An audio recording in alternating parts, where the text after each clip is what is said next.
Desde que la Organización Mundial de la Salud declaró en marzo la pandemia por el nuevo coronavirus, comenzó la carrera contra el reloj en la búsqueda de una vacuna. Las naciones con mayor desarrollo económico, lideradas por las superpotencias mundiales, pusieron en tensión todas sus habilidades científicas, económicas y geopolíticas, y 5 meses después, la propia Organización Mundial de la Salud reconoce unas 200 candidatas a vacuna contra la COVID-19, pero registra solo unas 30 en ensayos clínicos, entre ellas la Soberana 1 de Cuba, la única creada en América Latina. Yo soy Rolando Segura y le invito a compartir este especial para profundizar en cómo una pequeña isla del Caribe es capaz de crear y producir una vacuna para enfrentar el mayor desafío sanitario de la humanidad en el último siglo.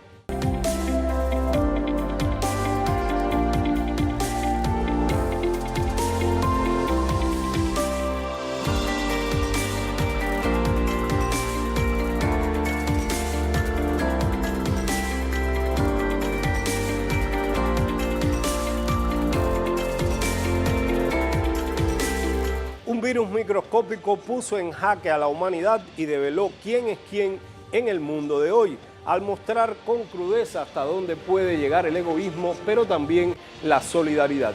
La COVID-19 desnudó las contradicciones y debilidades del actual modelo de civilización, pero mostró al mismo tiempo fortalezas y posibles soluciones. Lo que comenzó en disputa por mascarillas y ventiladores de respiración avanzó hasta intentos de apropiarse de investigaciones ajenas. Berlín, por ejemplo, se vio obligado a invertir más de 300 millones de euros en los laboratorios CureVac para evitar su compra por Donald Trump, quien pretendía asegurar así una vacuna exclusivamente para los estadounidenses. In the end, can defeat coronavirus. And for our part, as you may know, the UK has already committed up to £764 million for the global coronavirus response. And I'm proud to say that some of the most promising research into vaccines is happening right here in the UK, supported by our Vaccines Task Force. And we're here actually today to discuss the exciting progress that we've achieved under the Operation Warp Speed, our historic initiative to develop, test, manufacture, and deliver a vaccine in record time, and that's what it is, in record time. Pero en realidad fue Rusia la que sorprendió al mundo el 11 de agosto último. Насколько мне известно, сегодня утром впервые в мире зарегистрирована вакцина против новой коронавирусной инфекции. Moscú llamó a su vacuna Sputnik V, el mismo nombre del satélite con el que en 1957 la entonces Unión Soviética ganó la carrera por la conquista del cosmos. Con solicitudes preliminares de 1.000 millones de dosis, Rusia alertó que Cuba podría convertirse en uno de los centros clave para producir su vacuna. We will not be producing vaccine only in Russia. We'll be producing vaccine with other countries in true partnership and really making vaccine available to the world, to countries who want it, to countries who need it. Apenas una semana después, China aprobó la patente de otra vacuna contra el coronavirus, desarrollada por el Instituto de Biotecnología de Pekín y la farmacéutica china CanSino Biologics. 针对驻华使团普遍关心的新冠疫苗研发问题，钟南山表示，习近平主席在世界卫生大会视频会议开幕式上指出，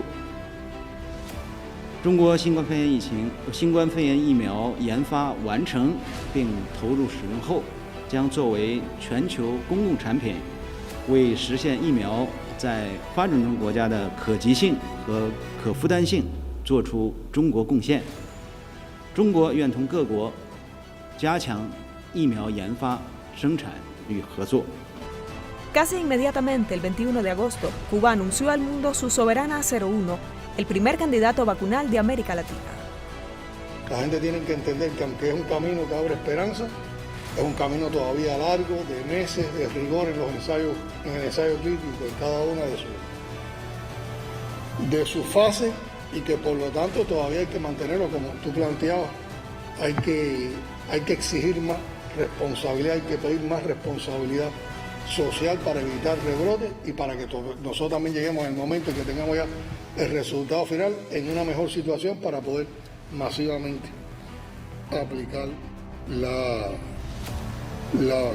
Y yo creo que cosas como estas, hazañas como estas de nuestra ciencia, son de las cosas que también a uno le reafirman cada vez más el sentimiento del orgullo de ser cubano. Mientras algunas naciones promueven el acceso universal a la vacuna contra la COVID-19, otras hacen apuestas millonarias con los laboratorios para asegurarse dosis aún por producir. La Organización Mundial de la Salud llama a los países más ricos a comprometerse políticamente a distribuir la vacuna de manera justa en todo el mundo. Desde la llegada del nuevo coronavirus y tras la secuenciación de su genoma, la comunidad científica cubana trabaja intensamente para lograr la cura definitiva de la COVID-19. El Instituto Finlay de Vacunas desarrolla entonces 4 proyectos de candidatos vacunales específicos contra la enfermedad. El primero de ellos, Soberana 1, ya fue presentado oficialmente y realiza su primera fase de ensayos clínicos. Más de 20 voluntarios ya recibieron la primera dosis de la vacuna cubana Soberana 1. Primero significa un orgullo como cubana pertenecer a este ensayo clínico porque es un candidato vacunal que nos está brindando una esperanza, una oportunidad de luchar contra esta terrible pandemia. Voluntarios entre 19 y 59 años sin ninguna complicación médica persistente otorgaron por escrito su consentimiento para participar de los ensayos en 2 municipios de la capital cubana. Un honor para mí poder estar aquí. Es una satisfacción personal también el hecho de poder estar aquí. Creo que es una oportunidad que he tenido yo, que estoy convencido de que hay miles de cubanos que quisieran estar aquí, en este lugar, en este momento también.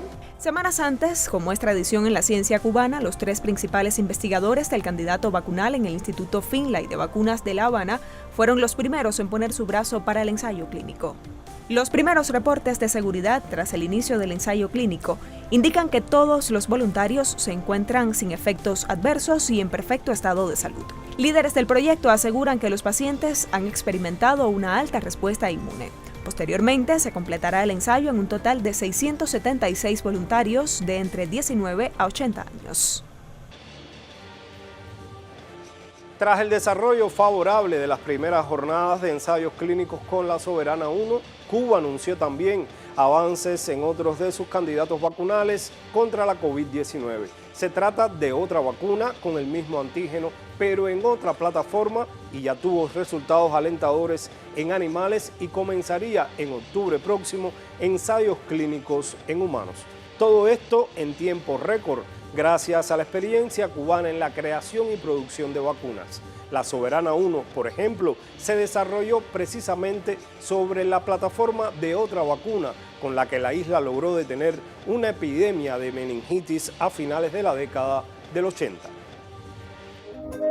Con el respaldo de uno de los principales promotores de la ciencia en Cuba, la doctora Concepción Campa Huergo, revolucionó la biotecnología en la isla con la vacuna contra la meningitis meningocócica, la primera del mundo eficaz contra el meningococo tipo B.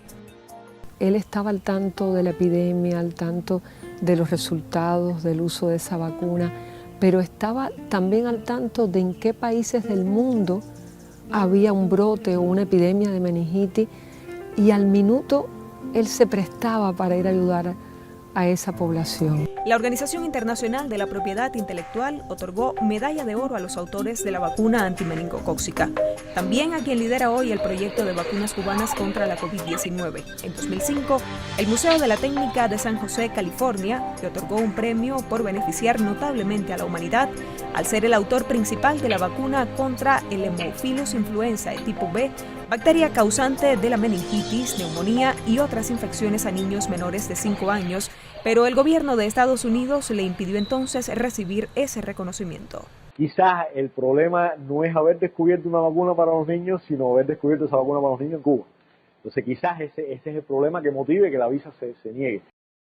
Al crear la vacuna con un antígeno sintético, el primero de su tipo en el mundo, el doctor Beres Bencomo había sido distinguido entre 9 ganadores tras la revisión de cerca de 600 nominaciones de 80 países.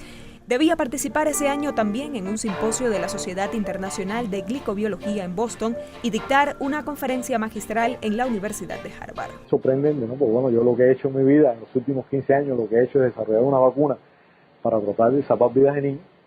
Y es sorprendente, yo no entiendo realmente cómo es posible que ir a divulgar una vacuna diseñada para salvar la vida de niños pueda ser realmente perjudicial a los intereses de Estados Unidos. Tal ha sido el avance de la ciencia cubana que la primera vacuna terapéutica contra el cáncer de pulmón de células no pequeñas en estados avanzados, el Symavax EGF, motivó una alianza inédita entre Cuba y Estados Unidos. History is made again. The early clinical results are very encouraging in that we're combining Symavax with state-of-the-art immunotherapy. Ante resultados en más de 5.000 pacientes en Cuba, Canadá y Reino Unido, el Instituto de Investigaciones contra el Cáncer Roswell Park de Nueva York fundó el primer proyecto biotecnológico entre las dos naciones.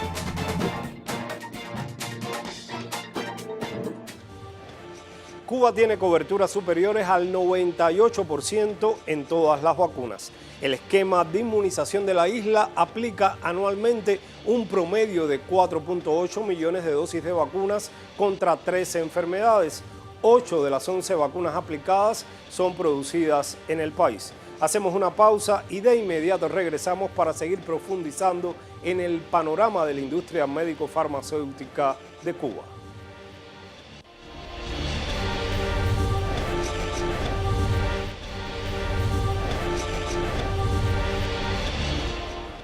Una industria biofarmacéutica con más de 20.000 trabajadores en diferentes centros de investigación en Cuba. Un lujo que tal vez solo podrían darse naciones muy desarrolladas, pero transcurre en la isla con la más absoluta normalidad. Esto pone a esta pequeña isla del Caribe en condiciones excepcionales para descubrir y producir la primera vacuna de América Latina contra la COVID-19. Un equipo del sistema informativo de la televisión cubana nos cuenta cómo fue posible esta proeza. Esta institución no tenía experiencia en el desarrollo de vacunas virales. O sea, el Instituto Finlay es una institución cuya experiencia ha estado en el desarrollo de vacunas contra enfermedades bacterianas. Por tanto, ha sido un reto desde el punto de vista intelectual en primera instancia. Hemos tenido que estudiar mucho. Yo le he dicho a mis compañeros que desde que yo terminé mi doctorado hace más de 10 años, yo no estudiaba tanto. Hemos tenido que estudiar como colegiales. En el mundo de la información científica ha estado disponible. Los artículos de ayer están disponibles hoy para toda la comunidad científica internacional. Eso ha sido algo revolucionador también. O sea, hoy no estamos teniendo que pagar por acceder a la información científica. Por tanto, el nivel de actualización depende de que tengas la capacidad de buscar el tiempo para estudiar, pero la información está ahí. El desarrollo de una vacuna demora entre 10 y 15 años. Y aquí el reto significaba hacer lo que uno hace entre 10 y 15 años en 5 meses. La única manera de hacer en 5 meses lo que tarda 10 años es hacer las cosas diferentes. Y es hacer apuestas, y esas apuestas ser precisos. Se obtuvieron las moléculas, se obtuvieron moléculas bien caracterizadas analíticamente, molecularmente muy bien definidas. Y esas moléculas entonces había que llevarlas, después de toda su caracterización, a evaluación preclínica. Dígase la evaluación en modelos de animales. Logramos montar en tiempo récord más de 18 estudios experimentales en diferentes modelos animales. Estamos hablando de estudios en ratones de ambos sexos, estamos hablando de estudios en conejos, en hámster, las toxicologías que realizamos en las ratas.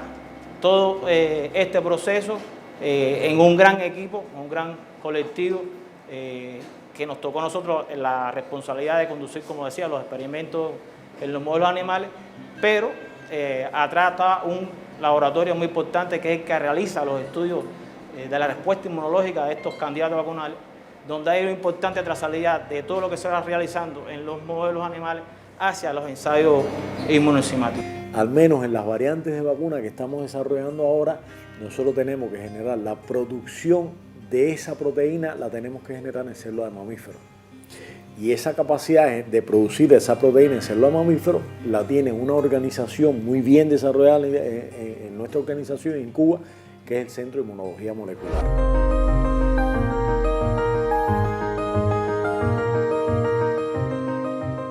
El Centro de Inmunología Molecular es un centro que se ha dedicado desde hace más de 25 años a la producción de anticuerpos monoclonales para el tratamiento de cáncer y otras enfermedades crónicas no transmisibles, y también la producción de proteínas recombinantes complejas para hacer vacunas.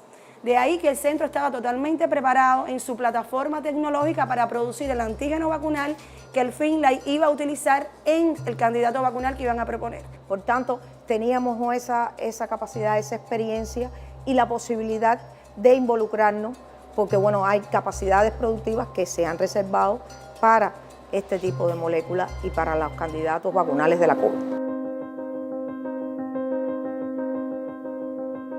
Una vez que se tienen todos esos elementos, pues entonces viene una etapa que es resumir en algo que se llama expediente de solicitud de ensayo clínico toda esa información. Cuando se habla de un expediente, se está hablando de un expediente, y esa información se somete entonces a la entidad regulatoria, que en nuestro caso en Cuba es el CENME, es la entidad regulatoria que está facultada para evaluar toda esa evidencia y pronunciarse acerca si esa evidencia es suficiente o no para poder empezar las investigaciones en humanos.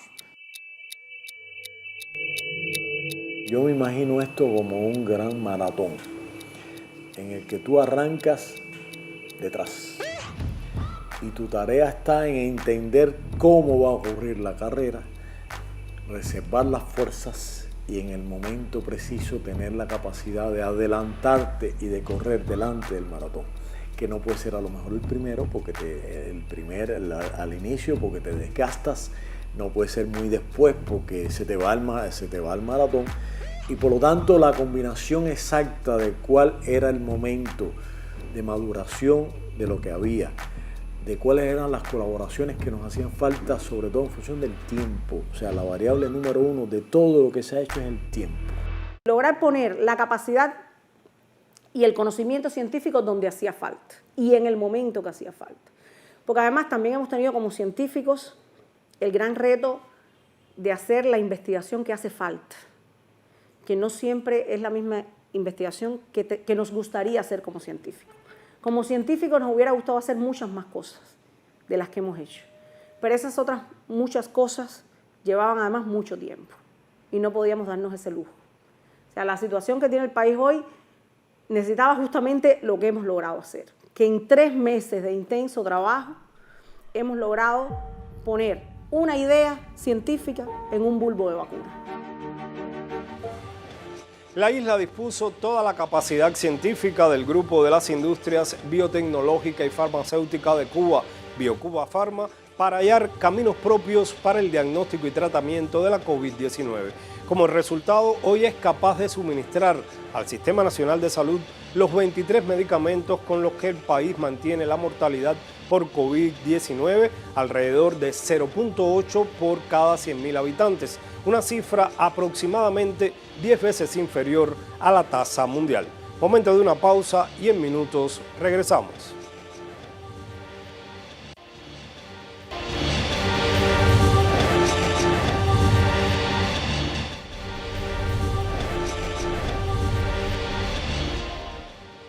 Ya en 2019, 76 productos biofarmacéuticos innovadores habían sido creados totalmente por científicos cubanos. 20 de estos medicamentos son primeros de su clase en el mundo a la hora de actuar contra el cáncer y enfermedades del sistema nervioso central, lo que ha permitido a la biotecnología cubana en los últimos 30 años registrar más de 2.500 patentes en el mundo y llegar con sus productos a 53 países. Pero hoy su proyecto más innovador es la Soberana 1.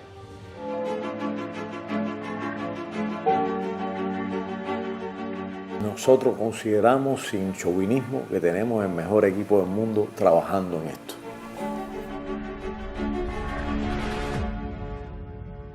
Una vacuna está lista para ensayos clínicos, una vacuna tiene que transitar por un ensayo clínico fase 1, que es un ensayo de seguridad, es lo primero. En segundo lugar, tiene que transitar por un ensayo clínico fase 2, donde uno demuestra la inmunogenicidad, o sea, la capacidad de la vacuna de inducir una respuesta inmune. Y una vacuna debería transitar por una fase 3, que quiere decir que es una fase donde se ve la eficacia contra la enfermedad o, de alguna manera, una correlación entre la respuesta inmune que tuvo y la eficacia. que puede existir en un momento determinado. Esta es una enfermedad muy nueva y por lo tanto esa correlación hoy no existe. Por lo tanto se está pidiendo que algunas empresas, se está pidiendo que las vacunas que estén más adelantadas hagan una fase 3 de ensayo clínico. Sí. Nosotros estamos con la autorización para iniciar la fase 1 que inicia antes que termine el mes de agosto, y por lo tanto nosotros sí tenemos diseñado que la fase 1 debe empezar a moverse y nosotros debemos empezarnos a movernos a la fase 2 en algún momento de la primera quincena de septiembre. Eso nos debe dar que nosotros estemos concluyendo este ensayo fase 1-2 en el mes de noviembre. Que llegue el producto a nosotros es el escalón, es justamente la puerta para pasar a seres humanos. Es la prueba de oro, es la prueba que nos va a decidir que ya tenemos un producto. Entonces eso entraña una alta responsabilidad. Todos participamos, es decir, todos desde cada una de nuestras posiciones, como investigadores clínicos, como promotores, como responsables de manejo de productos, como responsables de datos, es decir, porque todos conformamos el gran documento que sería el protocolo. Ese protocolo va a encauzar, va a decirnos cómo lo vamos a hacer. La fase de evaluación clínica es imprescindible, pero si no hay un buen diseño de producto, el ensayo clínico puede estar en términos de diseño y de ejecución muy bien. Si el producto no es bueno, si la idea científica no está bien concebida, si la apuesta de investigación no está bien hecha, el éxito no va a estar garantizado. Aquí no ha habido noches, no ha habido fines de semana, no ha habido nada. Aquí la gente te dice, me voy a quedar, sí, me voy a quedar unas horas más porque quiero terminar esto, quiero entregarlo, quiero ver el resultado. Y no solo se queda el que lo tiene que hacer, se queda el resto de las personas para ver cómo da y irse con aquello de que salió ese resultado. Eso es algo que de verdad a nosotros nos emociona. Estamos en un momento que realmente yo no pensé que lo iba a vivir. Yo soy de formación farmacéutica y en mi carrera, que es ciencia farmacéutica, el 80% de las profesionales, de las graduadas son mujeres. Por lo tanto, estamos acostumbrados a trabajar con mujeres. Y en ese sentido, este proyecto no ha sido diferente. O sea, tenemos la suerte de contar con muchas mujeres talentosas, muchas mujeres dedicadas y muchas mujeres que le están poniendo vida y corazón a que este proyecto realmente salga adelante. Todavía estoy en esa etapa en que digo, estaré soñando, es realidad. Yo creo que la primera vez que vimos los bulbos todos en una reunión, todo el mundo se paró y aplaudió. Nadie se lo tuvo que decir, todo el mundo dice, ¡ah, el bulbo, míralo ahí! De emocionarnos en ver que una placa de lisa coge color, como no nos emocionamos a lo mejor, porque es la rutina que hacíamos todos los días, y estar esperando todos a ver que da un resultado y la gente llamando y cómo va y ya tienes un resultado. Realmente esa presión, esa tensión, esa emoción del científico de lograr algo ha sido algo que nos ha marcado en esta etapa. La mayoría de los programas de vacunación en el mundo se hacen para niños y por tanto nosotros estamos acostumbrados a trabajar para niños, para lactantes, para niños muy pequeñitos. Toda esa experiencia realmente ha sido muy importante porque aunque las vacunas tienen que empezar probándose primero en los mayores, en los adultos, al final vacuna preventiva al fin debería inmunizarse lo más temprano posible cuando nace un ser humano. Y yo pienso que la experiencia que hemos tenido en todos estos años sí nos ha ayudado mucho a que logremos transitar más rápido en esta vacuna.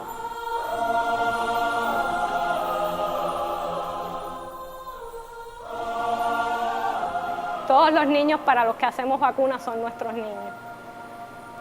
Yo no he podido tener hijos por las circunstancias de la vida, no pierdo la esperanza todavía. Pero todos los niños para los que trabajamos también son mis niños. Y así trabajamos por ellos. Misión cumplida con cosas pendientes, pero al menos cumplida por el empeño y por la indicación, porque nos han dado creo que el momento. Creo que cada uno es responsable del momento histórico que vive, del lugar de donde es, de también el ser agradecido.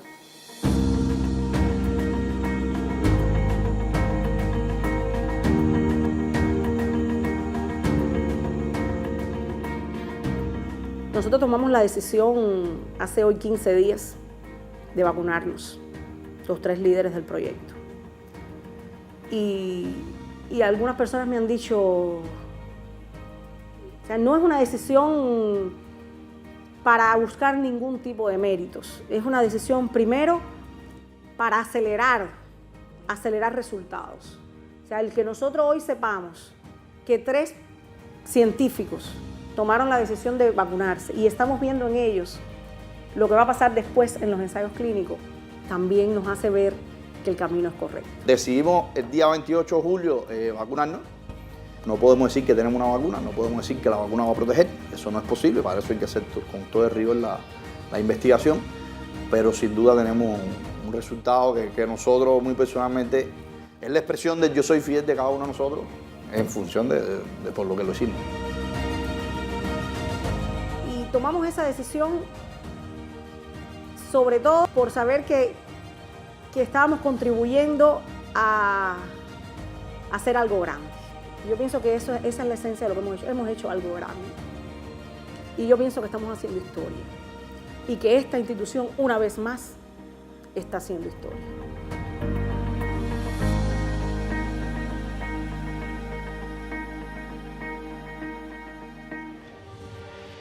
Todas las etapas de investigación de la Soberana 1 deben concluir en enero de 2021 para estar en febrero a disposición de la población cubana.